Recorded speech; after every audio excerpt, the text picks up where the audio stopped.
Several reports from Algerian sources indicate that the Algerian Air Force is ready to start receiving advanced Su-35 super flanker fighter jets from Russia. The acquisition will make Algeria the third operator of this advanced aircraft after China and Russia. Historically, Algeria has been the second largest buyer of Russian military hardware, behind India. The Su-35 is believed to be part of a group originally produced for the Egyptian Air Force. As is known, Egypt had previously ordered this aircraft in 2018 but then cancelled it due to economic threats from Western countries. The fighter jets are expected to be supplied to Iran in a swap deal for Iranian ballistic missiles and drones.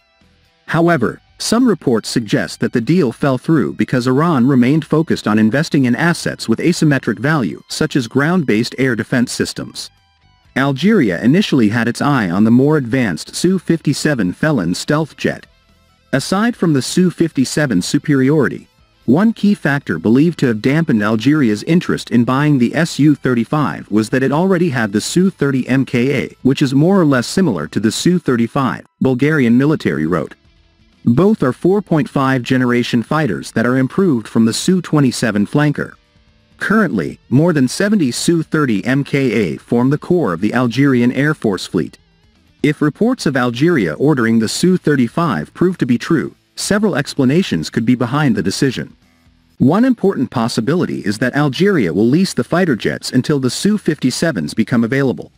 Understandably, the Russian Air Force still needs a lot of these fifth-generation fighters. Another interesting scenario is that Russia might try to export the Su-35 fighter jet at any price after the deals with Egypt and Iran fell through, and the deal with Indonesia is still on hold indefinitely. Russia is offering the aircraft on very attractive terms. In particular, the production costs of the Russian fighter jet are quite low, with the Su-35 reportedly costing only $18 million, depending on the exchange rate. While it is still 50% more expensive than the Su-30 SM, it is less than half the price of the Su-57. For the Algerian Air Force, acquiring the Su-35 at a discount, combined with its low operational costs and long service life, appears to be an attractive deal.